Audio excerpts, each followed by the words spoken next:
तो महिंद्रा की जो डीजल की गाड़ियां हैं BS6 बेसिकली, तो उसमें कुछ ज़्यादा ही इश्यूज आ रहे हैं। तो 3 से 4 थार मिली, same issue.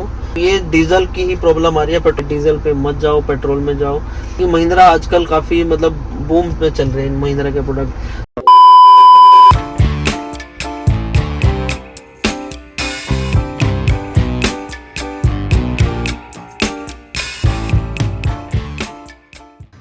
Good morning guys, welcome back to my YouTube channel. तो अभी शाम के 5 बजे, मॉर्निंग तो नहीं है बट अभी मैं सो के उठा हूँ, एडिटिंग की फिर मैं सो गया। तो अभी हाल कुछ ऐसा, कल हमारा ब्राउनी जो है वो घर से बाहर निकल गया, पता नहीं कैसे गेट खुला रह गया, काम वाले ने गेट खुला छोड़ दिया और कैसे चल रहे हैं। तो उस गेट खुला रहेगा, ये बाहर भाग गया, फिर उसको बाहर के कुत्तों ने मारा, कह के नीचे से भैया हैं वो जाके लेके आए इसको, तो काफ़ी दूर चला गया था। तो फिर इसको कल वेट के पास ले गए, थोड़ी बहुत इसको चोट भी लगी हुई थी और ये चल भी नहीं पा रहा अच्छे से, तो इसको कल इंजेक्शन वगैरह लगे हैं। अभी ये थोड़ा सहमा हुआ है, ये कल से बिल्कुल भी ज़ीरो एक्टिव है।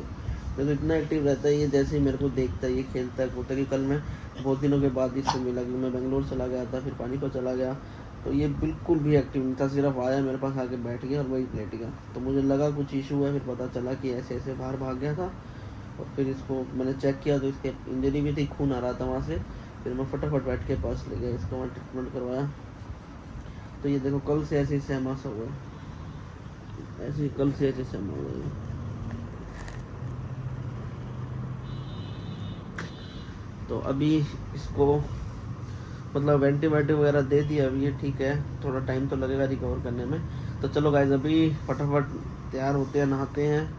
तो आज आपको डिटेल में मैं बताऊंगा कि महिंद्रा में मुझे क्या क्या इशू फेस करना पड़ रहा है डीजल BS6 में। वो सिर्फ महिंद्रा में ही मुझे लगा ये इशू है, क्योंकि वहाँ पे जो ले में मैंने मतलब जो मुझे सुनने को मिला या जो मैंने ले में ऑब्ज़र्व किया वो यही था कि जितने भी महिंद्रा डीजल BS6 थी मोस्टली जो इशू फेस कर रही थी। तो आज डिटेल में बात करते हैं उसमें क्या इशू था जो सब फेस कर रहे हैं। तो चलो गाइस, अभी फटाफट नहाते हैं, फिर मिलते हैं आपसे बाद में। तो गाइस, अभी रेडी हो गया हूँ मैं, अभी फटाफट चलते हैं। पहले सबसे पहले करते हैं गाड़ी वॉश करवाते हैं, फिर चलते हैं हम वीडियो बनाने लोकेशन पर। लोकेशन यही पास में ही है जहाँ हम आज की वीडियो शूट करेंगे। तो चलो गाइस, फटाफट चलते हैं।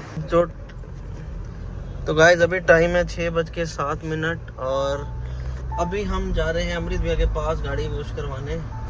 सीट बेल्ट का देखो, अभी नहा के आया हूँ, पसीना भी आ गया, इतनी ज़्यादा गर्मी पड़ रही है ना यहाँ पे।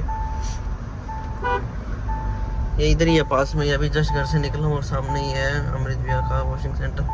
वहाँ चलते हैं फटाफट, बस बेल्ट क्या लगानी आई गई। चलो गाइस, अब मिलते हैं अमृत भैया के पास। अभी हम लोग पहुँच गए वॉशिंग सेंटर पे, लेकिन अब मैंने कहा सिर्फ बाहर से क्लीन कर देना, क्योंकि अभी टाइम जो है वो 6:15 हो गए। तो ये ना हो कि जब तक हम गाड़ी जब तक हम क्लीन हो तब तक अंधेरा हो जाए, फिर वीडियो अच्छे से बन नहीं पाएगी। तो फटाफट बॉडी वॉश करवाते हैं। अंदर से भी बहुत गंदी है बट वो मैनेज हो जाएगा अभी, बाकी अंदर से कल करवा लेंगे। गाइस, हमारी गाड़ी लगी है, फटाफट वॉश करते हैं भैया। तो बार से करवा रहा हूँ तो हो जाएगा 15-20 मिनट के अंदर, बोल दिया फटाफट करने के लिए। सो गाइस, अभी टाइम हुआ है 7 बजने वाले हैं बेसिकली, और अभी मैं पहुंच गया हूं। तो आज कुछ ज़रूरी बातें करनी है हमने। तो ये देखिए अभी सनसेट हो रहा है, कितना प्यारा सनसेट हो रहा है। तो आज कुछ ज़्यादा ही ज़रूरी बातें करनी थी हमने, जो कि मुझे लगा कि आप लोगों के साथ शेयर करनी चाहिए, जो मैंने फेस की मतलब लद्दाख की ट्रिप पे। तो महिंद्रा की जो डीजल की गाड़ियाँ हैं BS6 बेसिकली, तो उसमें कुछ ज़्यादा ही इशूज़ आ रहे हैं। तो मतलब मुझे नहीं लगा कि ऐसा होना चाहिए था, क्योंकि जब ले के सर्विस सेंटर में मैं पहुंचा, जैसे ही मैं ले के सर्विस सेंटर में पहुंचा, वहाँ पे मुझे 3 से 4 थार मिली, सेम इशू। मतलब मेरे वाला इशू नहीं था एक्चुअली, जो मेरा इशू था वो तो बहुत माइनर सा इशू था, कि जो एक DPF सेंसर की वायर थी वो हीट अप होके थोड़ी सी जल गई थी। वो मतलब DPF का जो एक चैम्बर होती है उस पर टच हो रही थी, तो वो काफ़ी हीट अप होता है, तो उससे हल्की सी वायर जल गई, तो उससे सेंसर काम नहीं कर रहा था। मेरा सिर्फ इतना सा इशू था। लेकिन जो मेन इशू आ रहा था वो आ रहा था DPF इस क्लॉग का। तो यहाँ मैंने एक फ़ोटो लगाई है, वो आप चेक कर सकते हैं। तो ये एरर है वो यहाँ पे शो करता है इसमें डिस्प्ले में, तो आप फोटो में देख सकते हैं। तो जो वो एरर है, उस एरर का मतलब होता है कि DPF के अंदर वैक्यूम्स वगैरह कुछ बन जाते हैं जो कि जम जाते हैं, क्योंकि ले के अंदर जो टेम्परेचर है वो काफ़ी कम रहता है, तो वहाँ पे ऑक्सीजन की कमी रहती है, जिसकी वजह से जो DPF है वो मतलब कि जो इसका पंप होता है जिसके अंदर से DPF स्प्रे होता है, तो वहाँ पे जम जाता है। उसने मुझे दिखाया भी था, तो मैं आप वो भी वीडियो छोटी सी अटैच कर देता हूँ, वो वीडियो है मेरे पास। तो वो जो अभी आप देखा आपने कि वो स्प्रे हो रहा है, तो जब वो क्लोग्ड हो जाता है तो स्प्रे नहीं हो पाता, तो जो डीपीएफ का जो मतलब फ्लो है वो रुक जाता है। तो इसके बाद क्या होता है कि हमें जो पता चला कि डीपीएफ क्लोग्ड होने के बाद गाड़ी जो है वो 800 किलोमीटर चल सकती है। वो देखो, वो भी अभी मैंने अभी टैग किया यहाँ पे जो फोटो लगाई है कि गाड़ी जो आप 800 किलोमीटर तक चला सकते हैं। लेकिन अगर उसके बाद जो इंजन स्टार्ट ही नहीं होगा, तो सपोज कीजिए आप किसी ट्रिप पे गए हैं, आप घूमने गए हैं, वहाँ पे आपको एरर आता है, तो आप सबसे पहला काम करेंगे एक बार सर्विस सेंटर विजिट करेंगे। तो वहाँ पे क्या होता है, ट्रिप खराब हो जाती है। तो ये इशू क्यों आ रहा है सिर्फ महिंद्रा की गाड़ी में, वो मुझे अभी तक समझ में नहीं आया।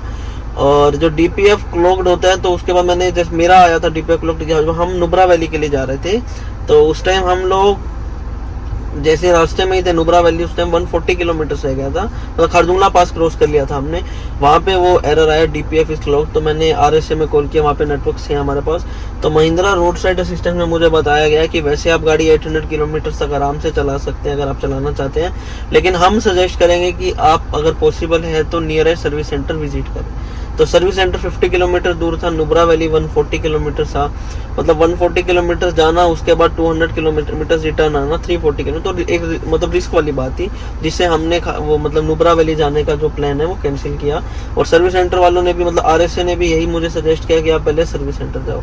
तो मतलब मेन इश्यू जो आ रहा है वो डीपीएफ का आ रहा है महिंद्रा BS6 डीजल में। तो ये डीजल की ही प्रॉब्लम आ रही है। पेट्रोल मैंने 3-4 जिन गाड़ी की मतलब गाड़ियां खराब थी, मैंने उनसे बात भी की, तो यही एक ही इशू था सबकी गाड़ी में कि डीपीएफ जो है वो क्लोग्ड हो गया। और एक जो मिला भाई मुझे, स्कॉर्पियो थी उसके पास, वो 2020 मॉडल थी, शायद BS6 नहीं थी वो। तो उसने मुझे बताया कि उसको रास्ते में 6 गाड़ियां मिली जिसको उसने लिफ्ट दी, मतलब लोगों को, क्योंकि वहाँ नेटवर्क्स नहीं आते तो हम कॉल वगैरह नहीं कर सकते। उसने 6 लोगों को लिफ्ट दी, 6 की 6 महिंद्रा डीजल गाड़ियाँ थी। और 7वीं गाड़ी थोड़ी देर मतलब उसकी भी लास्ट में उनको लिफ्ट देने के बाद एक टाइम पे आके उसकी खुद की स्कॉर्पियो में भी वही इशू आया। एक सरदार जी मिले हमें जो कि चांगला पास पे थे। चांगला पास मतलब लेह में बहुत ऊपर जाके पास है, वहाँ पे नेटवर्क्स वगैरह कुछ भी नहीं है, मतलब एक तरह से रिमोट एरिया है, वो कटा हुआ है बिल्कुल ही। तो वहाँ पे उनकी गाड़ी में ये इशू आया डीपीएफ का, और गाड़ी की जो स्पीड थी वो बता रहे थे कि 5 किलोमीटर पर आवर से ऊपर बढ़ ही नहीं रही। तो वो बेचारे सरदार जी, उनकी गाड़ी थी 1.5 साल पुरानी, थार थी उनकी BS6 डीजल। तो वो टैक्सी करके आते हैं महिंद्रा सर्विस सेंटर पे, गाड़ी अपनी वहीं पे, एकदम छोटी नैरो रोड्स होती है वहाँ पे चांगला पास पे, तो वहाँ पे साइड में वैसे ही गाड़ी पार्क करके है, क्योंकि अगर वो 5 की स्पीड पे चलाएंगे तो ऑब्वियसली बात है ट्रैफिक जैम लगेगा। तो उन्होंने साइड में गाड़ी पार्क की, वहाँ पे स्नोफॉल हो रही थी, वो जैसे तैसे टैक्सी करके महिंद्रा रोड मतलब महिंद्रा सर्विस सेंटर पहुंचे। और उन्होंने फिर महिंद्रा वाले से हेल्प ली, तो उन्होंने भी मना कर दिया कि अभी हमारे पास रोड साइड असिस्टेंस अवेलेबल ही नहीं है, हम आपकी गाड़ी टो नहीं करवा सकते। जबकि महिंद्रा की तरफ से रोड साइड असिस्टेंस बिल्कुल फ्री रहती है। तो महिंद्रा ने उनको बोला कि आप अपने ही लेवल पे अरेंज कीजिए, मतलब ट्रक वगैरह जो टो करके लाएगा हम उसको आपको रिमबर्स कर देंगे। तो एक बात बताओ, वो बंदा एक अनजान शहर में, नई शहर में हुआ, वो अभी बात कर रहा है, मतलब वो बात कर रहे थे एक्चुअली, वो ढूंढ रहे थे कि कोई टो ट्रक वगैरह मिल जाए। और उनको वही सेम प्रॉब्लम 1 साल पहले भी फेस हुई थी। वो 1 साल पहले जब लद्दाख आए थे तब भी यही इशू आया था डीपीएफ का, लेकिन तब उन्होंने आरएसए में कॉल करके टेक्नीशियन बुला के उसी टाइम रिजोल्व हो गया। मतलब दिक्कत आई थी, रिजोल्व हो जाती है, दिक्कत इतनी वो नहीं है major, but road side assistance को कॉल करने के लिए, टेक्नीशियन बुलाने के लिए आपके फ़ोन में नेटवर्क्स होने चाहिए, जो कि ले के रास्ते में नहीं मिलते। हमने ये प्रॉब्लम फेस इसलिए ज़्यादा की हमारे पास नेटवर्क्स नहीं थे। लेकिन मेरी गाड़ी की थी स्पीड 30-35, मतलब जब हम स्टीप स्लोप था तो चल रही थी, और जब एक ही दम सिंपल प्लेन रोड है तो 70-80 क्रॉस कर रही थी आराम से। बट इशू था गाड़ी में, वो एक मेरा इशू ही अलग था। मैं उस इशू को इस बीच में नहीं लाऊंगा कि महिंद्रा की गाड़ी में इशू है। वो जो मेरा इशू था वो सर्विस सेंटर हिसार से स्टार्ट हुआ था। उन्होंने ही मतलब सेंसर की वायर रिमूव की थी और बाद में उन्होंने गलत तरीके से लगाई थी। वो छोड़ो, उसको फिर कभी डिस्कस करेंगे। तो जो मेन इशू जो महिंद्रा की गाड़ी में आ रहा है वो आ रहा है डीपीएफ इज क्लोग्ड का। तो अगर आप लोग महिंद्रा की गाड़ी लेने के इच्छुक हैं, या आप लोगों का इंटरेस्ट है महिंद्रा की गाड़ी लेने में, या प्लान कर रहे हैं थार लेनी, स्कॉर्पियो लेनी, या XUV 700, इसमें भी इशू है। एक XUV 700 मतलब एक ही खड़ी थी, उसमें यही डीपीएफ का ही इशू था। तो मतलब लेके सर्विस सेंटर में हमने 3 दिन लगाए, तो 3 दिन में इतने लोग मिले जो कि सेम इशू ला रहे हैं। तो इसलिए मैं आपके साथ ये बात शेयर कर रहा हूँ, क्योंकि वैसे अगर मैं जाता सेम डे मेरा इशू ठीक हो जाता तो मुझे पता भी ना चलता कि ये इशू आ रहा है। तो अगर आप लोग प्लान कर रहे हैं महिंद्रा की गाड़ी, मतलब डीजल कार BS6 इंजन जो कि अभी चली वही है, तो मैं आपको सजेस्ट करूंगा कि डीजल पे मत जाओ, पेट्रोल में जाओ। डीजल में क्या है, ठीक है एवरेज, मैंने भी एवरेज के लिए लिया कि मेरी गाड़ी चलती बहुत ज़्यादा है, मतलब काफ़ी ज़्यादा चलती है, अब ट्रैवल करना पड़ रहा है अब ट्रैवल ज़्यादा करूँगा तो ऑब्वियसली बात है गाड़ी चलेगी, इश्यूज आएंगे, लेकिन ये छोटे छोटे इश्यूज जो है कि पूरी ट्रिप खराब कर सकते हैं। जैसे कि हमारी ट्रिप भी खराब हुई, हम लेह लद्दाख पूरा नहीं कर पाए, हम वापस आ गए। गाड़ी ठीक है, गाड़ी ठीक हो गई, कारगिल वालों ने बहुत अच्छे से मतलब सर्विस दी हमें, बट ट्रिप हमारा ख़राब हुआ। तो अगर आप लोग महिंद्रा की गाड़ी ले रहे हैं, महिंद्रा आजकल काफ़ी मतलब बूम में चल रहे हैं महिंद्रा के प्रोडक्ट, तो हर कोई पसंद कर रहे हैं, चाहे थार हो, चाहे स्कॉर्पियो हो, चाहे स्कॉर्पियो एन भी क्यों ना हो। स्कॉर्पियो एन मुझे नहीं मिली ये इशू वाली, बट सुना है इसको, मतलब महिंद्रा के इंजन तो सभी में सेम है जो डीजल के इंजन आ रहे हैं। तो अगर आप चाह रहे हो महिंद्रा की लेनी तो आप प्लीज़ पेट्रोल पे जाइए, और अगर डीजल ले रहे हैं तो थोड़ी बहुत नॉलेज रखिए। जैसे कि मैं जब कारगिल जा रहा था लेह से, तब बीच में जो रीजन का ऑप्शन आया था, मतलब रीजन के लिए उसने बोला था, तब डीपीएफ मतलब कुछ माल फंक्शन का कुछ एरर आया था, वो भी मैं अभी यहाँ आप देख सकते हैं ये एरर आया था मेरा। तो मैंने रीजन किया, रीजन के लिए मुझे लेह वालों ने बताया था कि अगर ऐसा कुछ आता है तो आप रीजन खुद कर सकते हैं। रीजन में बेसिकली क्या होता है कि गाड़ी को एक मतलब अच्छे आरपीएम पे 2+ आरपीएम पे कंटिन्यू चलाना पड़ता है। मतलब या तो गाड़ी की 2 ऑप्शन होता है रीजन करने का, या तो आप गाड़ी की स्पीड 60+ रखो एक 35-40 किलोमीटर तक, तो अपने आप रीजन हो जाएगा, या फिर आप यहाँ से मतलब मैनुअली भी रीजन कर सकते हैं। इसमें क्या होता है, गाड़ी का जो आरपीएम है वो अपने आप 2+ में रहता है, और वो जितना भी डीपीएफ जो मतलब अंदर क्लॉग्ड होता है वो उसको खुद ही क्लीन करता है इंजन, जो मतलब ये फंक्शन है। बट उसके लिए आपको नॉलेज होनी चाहिए। अगर यही सेम इशू मुझे पहले आ जाता रास्ते में ही, तो मुझे नहीं पता था रीजन का भी कुछ इशू होता है, या वो भी कोई मतलब एरर होता है, ये भी नहीं पता था कि रीजन करके भी कुछ एरर होता है। तो रीजन करने से गाड़ी ठीक हो गई थी हमारी, मतलब रीजन लेकिन करा मैंने। तो अगर आप डीजल ले रहे हैं तो जो मैनुअल है महिंद्रा की वो अच्छे से, मैनुअल में सब कुछ क्लियरली मेंशन है, मैंने खुद पढ़ा। तो आप मैनुअल जो है इसकी डीजल की वो आप पढ़ लें अच्छे से, 1-2 मैकेनिक से डिस्कस कर लें, शेयर करें बातें, जो भी रीजन वगैरह की जो भी इशू आता है या जो भी है। और रीजन की भी मैं वीडियो यहाँ डिस्क्रिप्शन में लिंक डाल दूंगा कि आपको रीजन कैसे करना होता है। तो गाइज अगर आप लोग महिंद्रा की मतलब गाड़ी में आप इंटरेस्ट शो कर रहे हैं तो थोड़ा सा संभल के चलना, क्योंकि महिंद्रा के अलावा hyundai हो गया, किया हो गया, या फिर हमारी मारुति होगी, उसमें कोई भी एक सिंगल गाड़ी भी मुझे नहीं दिखी। और आजकल वैसे भी गवर्नमेंट जो है वो डीजल इंजन बैन कर रही है, तो मैं सजेस्ट करूँगा आप पेट्रोल ही लीजिए। अगर आपका मतलब दिल है गाड़ी लेने का, नई गाड़ी आप प्लान कर रहे हैं तो पेट्रोल लीजिए अगर हो सकता है तो। डीजल हाँ ठीक है, एवरेज अच्छी देगी, लेकिन इश्यूज जो है डीजल इंजन में ज़्यादा आ रहे हैं महिंद्रा में।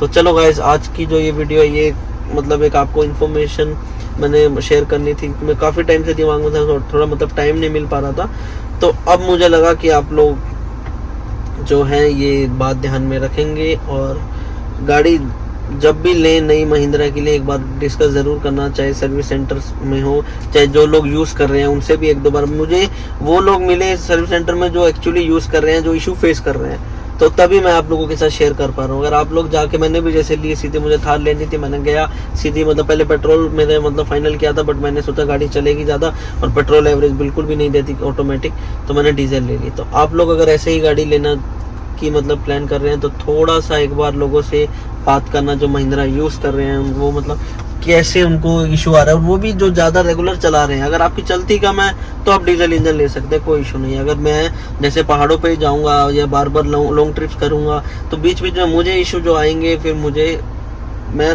मतलब लिटरली मुझे ऐसे प्रॉब्लम भी हो सकते थे कि जहाँ पे नेटवर्क नहीं था। अगर मैं अकेला होता, फैमिली के साथ होता, अब जैसे मैं बेंगलोर से हिसार आया गाड़ी चला के, अगर वहाँ कहीं रास्ते में इशू आ जाता, बीच में मैं जब मैं गोवा से मुंबई जा रहा था तो पूरा 150 किलोमीटर का फॉरेस्ट है, पूरा फॉरेस्ट। मेरे आगे भी कोई गाड़ी नहीं थी, मेरे पीछे कोई दूर दूर तक कोई गाड़ी नहीं, और मैं मेरी मदर के साथ था, और पूरा जंगल था, एकदम डेंस फॉरेस्ट था। तो अगर वहाँ पे मेरी गाड़ी में कुछ ये इशू आ जाता तो मैं सच में मतलब काफ़ी दिक्कत हो सकती थी मुझे कि मैं अब कहाँ लेके जाऊँ मदर को, भाई मम्मी अब कहाँ जाएंगे। तो वैसी बात है कि अब गाड़ी सही चलेगी तो ही हम अच्छे से कर पाएंगे। तब मुझे कोई इशू नहीं आया गाड़ी में जो मेरा जो फर्स्ट इशू आया वो सिर्फ डीपीएफ वाला ही आया था, जो सेंसर की वायर जल गई थी। बाकी वैसे डीपीएफ क्लोड का आया था, वो मतलब काफ़ी ऊपर जाके आया था, खरदुंगला पास के भी बाद। तो इशू आ रहे हैं महिंद्रा की गाड़ी में, तो मेरी गाड़ी में वो इशू नहीं आया। तो मैं फिर भी आप लोगों के साथ शेयर कर रहा हूँ कि थोड़ा आप डीजल इंजन अगर लेना चाह रहे हैं तो थोड़ा सा ध्यान दीजिएगा इन बातों पे। चलो गाइज, मिलते हैं नई वीडियो में जल्दी। ये एक इन्फॉर्मेटिव ब्लॉग था जो कि मुझे लगा शेयर करना ज़रूरी है आप लोगों के साथ। तो आपको वीडियो अच्छी लगी तो लाइक ज़रूर करना, चैनल पे नए हैं तो सब्सक्राइब भी कर लेना। मिलते हैं नए ब्लॉग में जल्दी, टिल देन बाय बाय।